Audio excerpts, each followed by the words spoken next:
जो भी political party हो वो चाहते हैं कि अपना अपना बंदा रखना इसमें प्रेस क्लब में, ताकि वो अपने आप को वहां प्रोजेक्ट कर सके। सकते हैं कि ये अनरिकॉग्नाइज्ड है और इट इज रिकॉग्नाइज्ड या रजिस्टर्ड है, बिकॉज कल जो सीएम का बयान आया था कि वी हैव टू रिवाइव। या तो इसने डेलिबरेटली बोला कि यहाँ डिफंक्ट है क्योंकि ये चाहता है कि अपने लोग इसको बैठे जो इसकी बात माने और जो ये करे वही होगा, मगर ये प्रेस की आज़ादी नहीं है जो ये कह रहे हैं। वही वो सेपरेटिस्ट का एक माइंड सेट है जिसमें इनको लगता है हर एक हमारा दुश्मन है। ऐसा तो है नहीं। ब्रांड नेम लाइक भाई आईबी एजेंट है, ये हिंदुस्तानी एजेंट है, जो भी उस तरीके में उसको कोशिश 20 साल पहले बड़े एक्टिव थे मिलिटेंसी में, आजकल वही जर्नलिस्ट बने हैं। तो उनको जर्नलिस्ट जो हो उसको हम हेल्थ कवर का इंश्योरेंस करवाएंगे ताकि वो और उसकी एक फैमिली मेंबर को, वो बड़ा इंपॉर्टेंट है। वॉइस ऑफ अली के शुमारे में आपका खैर मकदम है। आज का हमारा मौजू जो है वो हमारा ही मौजू है, जर्नलिस्ट का मौजू है, जिसको फोर्थ पिलर ऑफ डेमोक्रेसी कहते हैं। और ये पिलर जो कश्मीर का जो पिलर है डेमोक्रेसी का, जर्नलिस्ट, ये कितना मजबूत है इसके बारे में हम बात करेंगे। हमारे साथ सीनियर सहाफ़ी और सदर कश्मीर प्रेस क्लब मोहम्मद सलीम पंडित मौजूद है। आपका इस्तकबाल है। शुक्रिया, मेहरबानी। एक ख़ास बात जो वज़ीर आला ने कही कि we are going to revive press clubs Jammu as well as Kashmir. वो रिवाइव आपका रद्द-ए-अमल आया उस पर जी। रिवाइव वही होता है जो फंक्शनल नहीं होता, जो डिफंक्ट होता है। तो इसको आप कैसे देखते हैं? देखिए, पहले तो मुझे लगता है दो चीज़ें हो सकती है, या तो वो मिस इन्फॉर्म्ड है या उसने डेलिबरेटली ये कहा, क्योंकि प्रेस क्लब अगर जम्मू की बात करें तो वो पिछले 40-50 साल से वो फंक्शनल है और बहुत अच्छे तरीके में है, बहुत फॉल है वो प्रेस क्लब जम्मू। तो बेटर देन कश्मीर में तो हमको प्रेस क्लब मिला 2018 में, वो भी मैंने ही स्टार्ट किया था, मैं उसका फाउंडिंग मेंबर हूँ। तो उस वक्त मैंने जब ये स्टार्ट किया, ये पोलो में हमको गवर्नमेंट ने एक बिल्डिंग भी दी जिसमें हमने ये प्रेस क्लब चलाया। तो उसके बाद कुछ आपस में कुछ रंजिशें हो गई, तो उसमें एक अपना फ्यूड हो गया हमें जर्नलिस्टों को। तो वो उससे गवर्नमेंट ने जो उस वक्त बंद किया, तो वो बिल्डिंग भी वो ले गए सरकार, और हम वो ये जो है वो रजिस्ट्रेशन वो भी अबेंस में रही।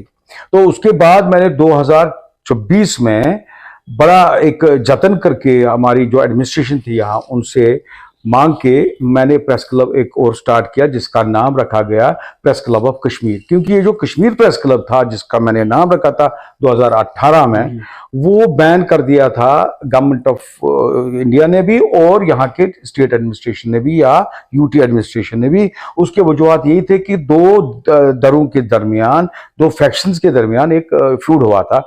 उस वजह से ये दो दरें लाइक जर्नलिस्टों के अंदर वाले, मगर इसमें कार फरमा थे कुछ पॉलिटिकल पार्टीज, रूलिंग पार्टीज यहाँ जो अंदर से ये उकसा रहे थे ये सारा मामला। उसके बाद अगर आप देखेंगे कल का उसका वो बयान, उससे आपको पता चलेगा कि शायद उस फ्यूड में इसका भी एक हिस्सा रहा है, उमर अब्दुल्ला साहब का भी, वो भी इसको बढ़ावा देते थे। वो चाहते हैं कि यहाँ मैंने जो देखा है, जो कश्मीर में हमारे पॉलिटिकल ये रूलर्स है, ये अपना एक एम्बेडेड किस्म के लोग रखना चाहते हैं प्रेस क्लब में, ताकि वही चले जो ये चाहे प्रेस क्लब में। वो होता नहीं है।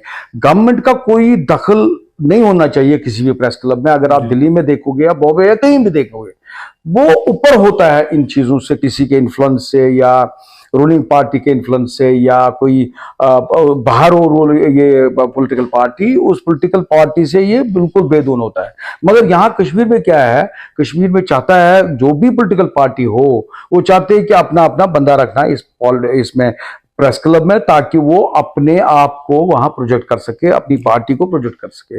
ये बात है। अदरवाइज यहाँ प्रेस क्लब हमने चलाया 2024 से चलाया और हमने बहुत सारे इकदाम उठाए, और अनफॉर्चुनेटली इस वक्त तो हमें देता ही नहीं है गवर्नमेंट कोई स्पेस जिसके लिए, और हम पूछते भी नहीं हैं आप, क्योंकि मैंने पहले भी कहा कि आपको ये कि गवर्नमेंट का कोई दखल नहीं होना चाहिए प्रेस क्लब में। इंशाल्लाह हम कोशिश कर रहे हैं कि अपना ही क्लब, कोई प्राइवेट क्लब का स्पेस ले। इस वक्त तो एक बिल्डिंग में हम कर रहे हैं, अपना चला रहे हैं, तो मगर हम चला रहे हैं।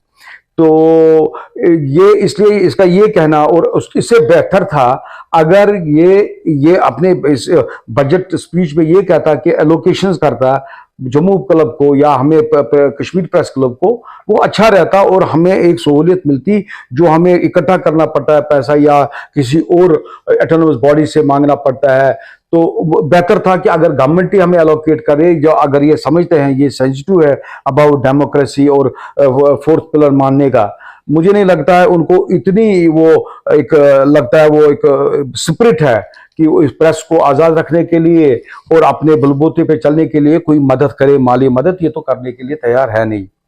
जी सलीम साहब, आपकी सरबराही में यहाँ पे जो कश्मीर प्रेस क्लब है जी वो चल रहा है अभी, तो ऐसा कह सकते हैं कि ये अनरिकॉग्नाइज्ड है और इट इज रिकॉग्नाइज्ड या रजिस्टर्ड है? बिकॉज कल जो सीएम का बयान आया था कि वी हैव टू रिवाइव, अगर किसी की सरबराही में कोई इदारा चल रहा है तो उसको रिवाइवल की जरूरत नहीं है। They have to talk with the concerned president, जी विद यू। जी मैं यही कहना चाहता हूं कि हमने 2014 अक्टूबर 2024 को हमको रजिस्ट्रेशन मिली।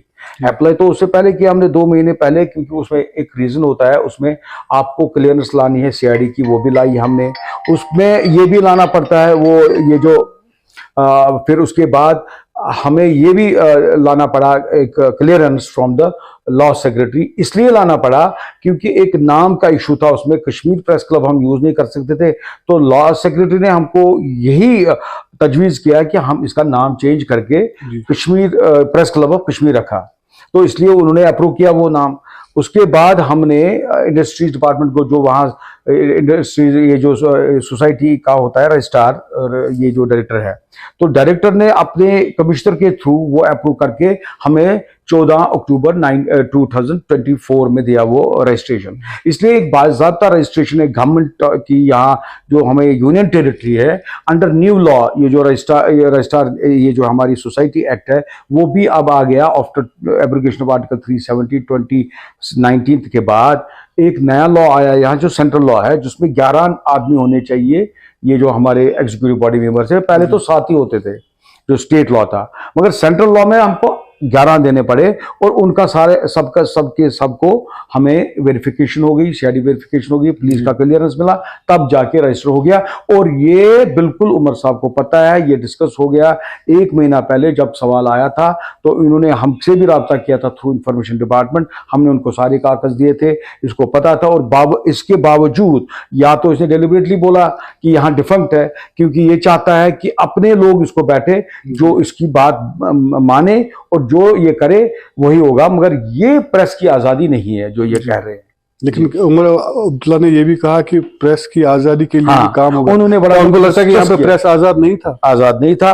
और ये बात कि अपने आदमियों को यहाँ बिठाना और उसके बाद अब तसल्लुत रखना अपना, मुझे नहीं लगता ये कौन सी प्रेस की आजादी है। अगर प्रेस की आजादी ये समझते पहले हमसे ये बात तो करते, हमने तो अदरवाइज इनको बोला था, हमने अप्रोच भी किया था जब इनके एक बड़े एक ऑफिसर ने कहा कि भाई आप इनको अप्रोच करो और मांगो इनसे स्पेस। तो जब मैंने बिल्कुल उनको दरखास्त भी किया और लिखा, लेटर भी लिखा कि उसके बावजूद भी that bureaucrat that officer told me here some reservations in allotting you the space. हमने कहा हमको चाहिए भी नहीं, अब अगर इनसे इनकार कर दिया तो हम कोई और रास्ता ढूंढेंगे। तो सलीम साहब, आपको लगता है कि जो अभी स्पेस नहीं मिल रहा है गवर्नमेंट की ओर से, जी, इसका एक बहुत बड़ा एक फैक्टर, ये मेजर फैक्टर ये है कि जो और सीनियर सहाफ़ी है यहाँ पे जिनको आपके साथ इख्तिलाफात हो सकते हैं, बिल्कुल, तो आपको लगता है कि ये इख्तिलाफात छोड़ के in the interest of whole fraternity उनको सामने आना चाहिए, इकट्ठे जाना चाहिए और एक स्पेस लेनी चाहिए? देखिए वो यहाँ अजीब सा माहौल है, मुझे समझ नहीं आता है। उनको एक अपनी आइडियोलॉजी है। Kashmir is a different place. Kashmir में आइडियोलॉजिकल डिफरेंसेस में इनको ये अपना एक बनाते हैं पर्सनल इश्यूज। जैसे अगर वो किसी एक तबके फिक्र के हैं, मैं किसी और तबके फिक्र कहूँगा तो मुझसे वो बिल्कुल राब्ता नहीं रखेंगे, क्योंकि ये जो कॉन्फ्लिक्ट है कश्मीर में, ये बड़ा असरअंदाज होता है हर एक स्फीयर में। तो यहाँ हमें जर्नलिस्टों में ज़्यादा है ये।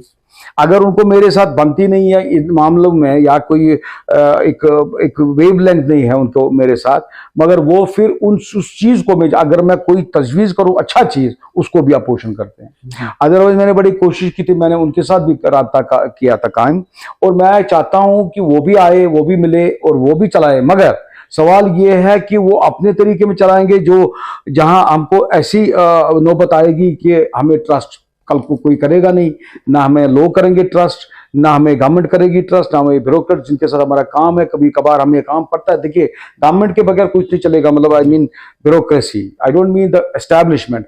हमें ब्यूरोक्रेसी के साथ उठना बैठना, because we have to get the things done. जैसे हमें कोई स्टोरी है, उसको तो मांगना ही मांगना हमको उसका रिएक्शन, तो इसलिए एक कॉर्डियल रिलेशन अगर रहे गवर्नमेंट के दरमियान या उन ऑफिसरों के दरमियान, वो अच्छी बात है। ये समझते हैं कि सबको दुश्मन, ये मुझे ये कन्फ्रंटेशन जो है, इनको वही वो सेपरेटिस्ट का एक माइंड सेट है, जिसमें इनको लगता है हर एक हमारा दुश्मन है। ऐसा तो है नहीं, हर एक को अपनी अपनी ओपिनियन हो सकती है। मुझे लगता है यहाँ के जर्नलिस्टों को इत्तेफाक करना चाहिए, और ताकि कोई इंस्टीट्यूशन बने और उसके बाद वो चलाए, और अपने तरीके से इलेक्शंस भी होंगे, हर एक चीज होगा, मगर उसका एक टाइम होता है और एक तरीका होता है। जी सलीम साहब, जो सहाफत, अगर सहाफत की बात करेंगे पर्टिकुलरली कश्मीर की, जी, तो अभी कहाँ पे है सहाफत यहाँ की? मुझे लगता है बहुत ही बुरी हालत है यहाँ अखबार वालों, साफी जो है यहाँ, ये बड़ा पर्सनल लेते हैं हर एक चीज। अगर कोई आइडियोलॉजी है इनको, ये पर्सनल लेते हैं, उनको समझते हैं ये दुश्मन है हमारे। कोई यहाँ मैंने खुसूस नहीं देखा है, अगर आप कुछ लिखेंगे जो किसी और को अच्छा नहीं लगता है, he will brand you different तरीके में। बहुत सारे फैक्टर्स है। दूसरा फैक्टर ये है कि कंपटीशन भी है यहाँ। तीसरा यहाँ जेलसी का है। जेलसी इज वेरी इंपॉर्टेंट, कि जेलस फील करते हैं भाई, कोई इनको लगा कि इसने हमको सरपास किया तो उसको फील करता है जेलस, तो they start branding him like भाई आईबी एजेंट है, ये हिंदुस्तानी एजेंट है, जो भी उस तरीके में उसको कोशिश करते हैं एक नरेटिव बनाने के लिए। जैसे ये हमारे जो रूलिंग पार्टी है ये भी बनाती है, national conference, by the way मैं कहूंगा, मैं हिचकूंगा नहीं इस बात को लेकर, कि नेशनल कॉन्फ्रेंस को भी ये तरीका है, उनको पहले से था, ये इनकी आदत है ये ब्रांड करने का, किसी को आईबी एजेंट, किसी को हिंदुस्तानी एजेंट, खुद तो जहरेक ये लेते हैं उनसे कंसेशंस और ऐश भी करते हैं यही। तो बाकी को ये डिमोरलाइज करने के लिए ये बातें कहेंगे, ये पहले से इनका एक रवैया रहा है, और आजकल के जमाने में और हुआ है, क्योंकि बीजेपी सरकार है इधर यूनियन गवर्नमेंट में, तो उनको लगता है कि इसको ऐसे ही दबाएं, और कश्मीरियों को एक अपना एक माइंडसेट है इस बारे में, तो वो इसी का फायदा लेके यहाँ दबाते हैं डिसेंट वाइज, जो उनको खिलाफ हो गई। जो मशरूम ग्रोथ हुई है यहाँ पे, अब दूसरी बात ये बड़ी इंपॉर्टेंट है, मशरूम ग्रोथ हो गई है, मगर ये अगर आप देखेंगे एक अच्छा अगर हो जाए, मयारी हो, तो इसमें कोई हर्ज नहीं है। मगर लगता है कि ये जो कुछ लोग ऐसे हैं जिनको बड़ा अच्छा लगता है कि हम सेलिब्रिटी बन गए, ये वही एवरेज गैर मयारी है, वही हाँ, वो मैं कहता हूँ गैर मयारी। How the government accept them? देखिए, गवर्नमेंट इसमें कुछ नहीं कर सकती जब तक ये रेगुलेट नहीं करेंगे। ये जो मीडिया है हमारा, ये जो व्हाट इज दिस कॉल्ड, ये सोशल मीडिया टाइप का, ये सोशल मीडिया को जब तक ये एक रेगुलेट नहीं करेंगे, या तो इसको डीसी के हवाले करो, ये जो कलेक्टर होता है हमारा, उसके थ्रू कराओ, या पुलिस के थ्रू। अगर पुलिस करेगी तो उसमें इंटरफेरेंस हो जाएगी, फिर ये लगता है कि भाई ये मसल पावर है या डिक्टेटरशिप है। तो बेहतर है कि एक बाज़ाबिता इसमें, पहले सबसे बड़ी बात है, एक जर्नलिस्ट को होनी चाहिए क्वालिफिकेशन, वो यहाँ पर लैक करता है। मैंने जो आमतौर देखा है, यहाँ जितने भी लोग अनपढ़ है वो इस पेशे में घुसते हैं, तो वही कैमरा लेके या मोबाइल लेके वो जाते हैं सड़क पे, लोगों को सताते हैं या ब्लैकमेल करते हैं, वो होते हैं अनपढ़। दूसरा एक कैटेगरी है जो पढ़े लिखे हैं, मगर वो भी बेचारे अब अपने इस माशी हालात की वजह से वो भी रिजॉर्ट करते हैं इन चीजों में।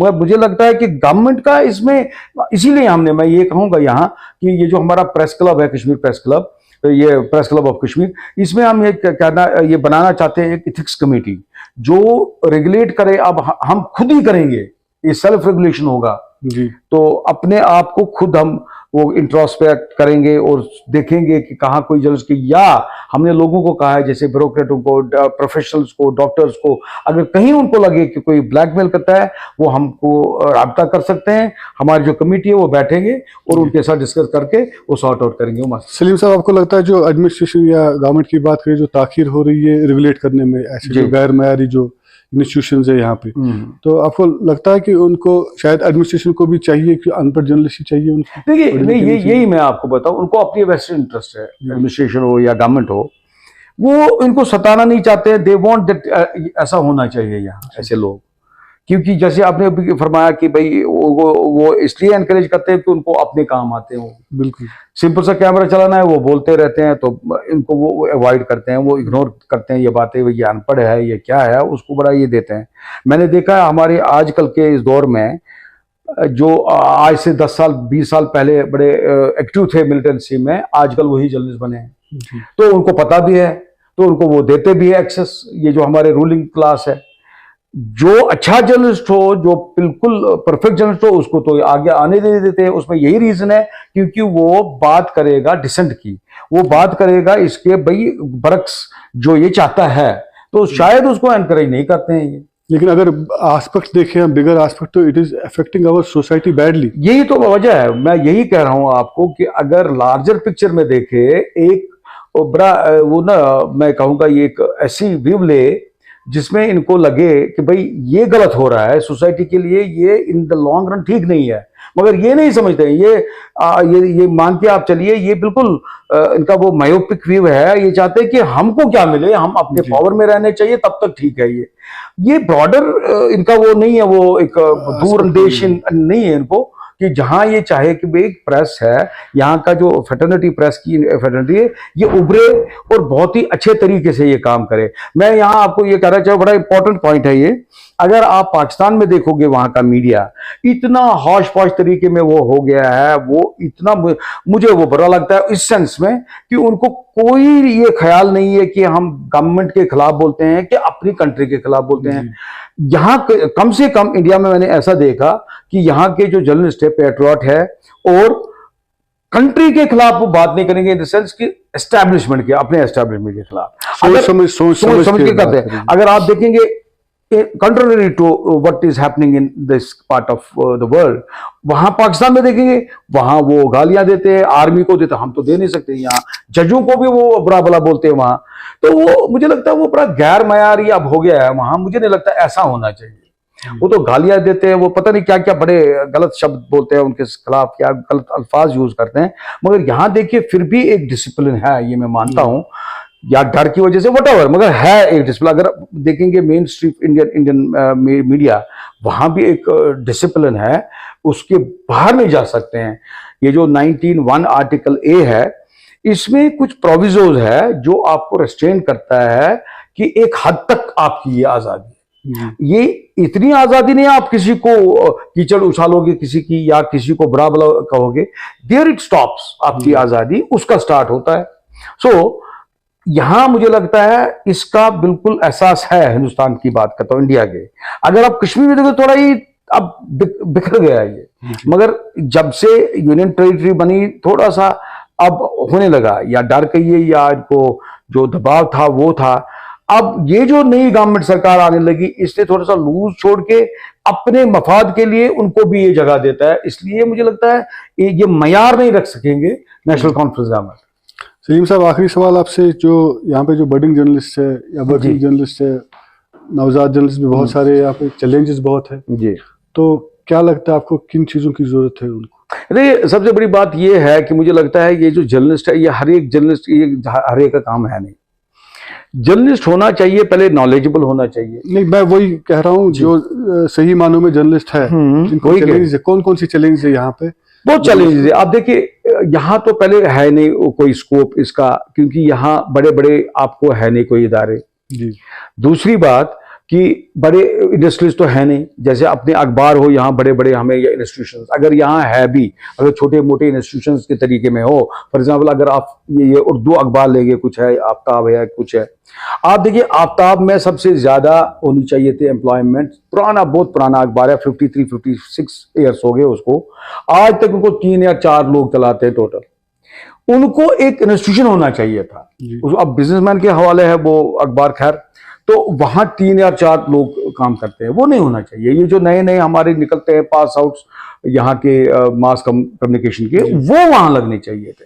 इसी तरह यहाँ अंग्रेजी अखबार एक है, चाहे उसकी आइडियोलॉजी कुछ भी हो, मगर एक अखबार तो है ना, तो उसको भी होने चाहिए थे एक नए नए इनको रिक्रूटमेंट करना, ताकि उनको सिखाना। एक्सटेंशन की बात आप करें, एम्प्लॉयमेंट बिल्कुल यहाँ है नहीं वो, लेकिन दूसरी जो फैसिलिटीज है लाइक हेल्थ इंश्योरेंस की बात करें, या बाकी जो हमने ये किया है, आप तजवीज़ किया है, ये जो हमारा प्रेस क्लब है उसमें हमने यही किया है तजवीज़ कि हम सोच रहे हैं, मैंने बात भी की है बहुत सारे इनको इंश्योरेंस कंपनी से, जिसमें हम ये कर रहे हैं कि ये जो हमारा जर्नलिस्ट है, या मेंबर हो या गैर मेंबर हो, I will not go for that, एक जर्नलिस्ट जो हो उसको हम हेल्थ कवर का इंश्योरेंस करवाएंगे, ताकि वो और उसकी एक फैमिली मेंबर को, वो बड़ा इंपॉर्टेंट है, उसमें माँ होगी उसकी, या स्पाउस होगी, मिसिज होगी, तो उसके लिए हमने एक हेल्थ कवर इंश्योरेंस करवाना है।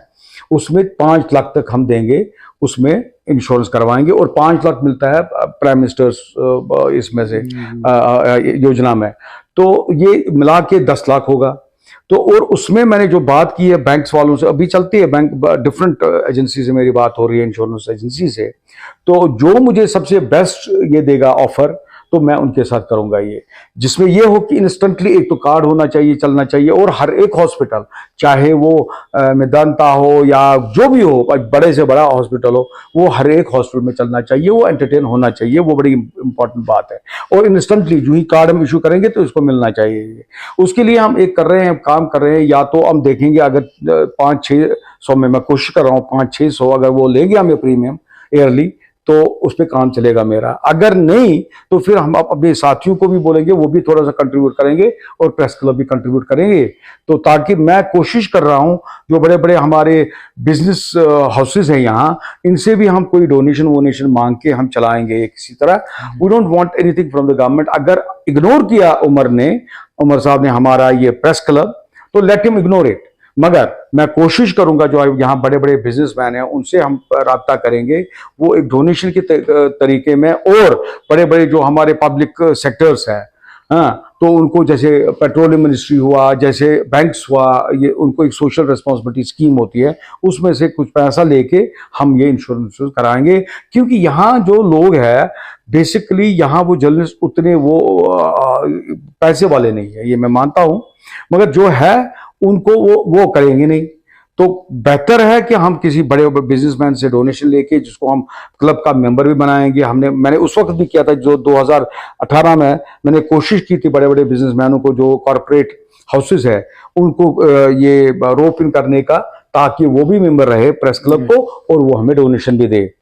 तो खैर वो एक हिस्ट्री बनी फिर। तो इंशाल्लाह मैं कोशिश कर रहा हूँ, जो हमारा नया प्रेस क्लब है कश्मीर पर, ये जो प्रेस क्लब ऑफ कश्मीर, इसमें मैं कोशिश करूंगा कि बड़े बड़े बिजनेसमैन को रोप इन करने, और उसके बाद उनसे डोनेशन भी हम कोशिश करेंगे लेने का, और ताकि हमें ये चले। तो ये है हमारा एक प्रपोजल है, हम इंशाल्लाह इस पे काम कर रहे हैं, देखते हैं कहाँ तक कामयाब हो जाएंगे। शुक्रिया सलीम साहब आपका, बहुत शुक्रिया। तो हमें उम्मीद है कि आने वाले वक्त में जो यहाँ पे जर्नलिस्ट फेटर्निटी है, एक एस्टेब्लिश्ड एक प्रेस क्लब होगा, और इसमें ज़रूरत इस बात की है कि जो यहाँ पे सीनियर सहाफ़ी है एकजुट होके अपने इख्तलाफात जो है बालाए ताक रख के, जो बाकी जर्नलिस्ट है यहाँ पे, उनके लिए काम करना होगा। अगले शुमारे में आपसे फिर मुलाकात होगी, तब तक के लिए दीजिए इजाज़त। खुदा हाफिज़।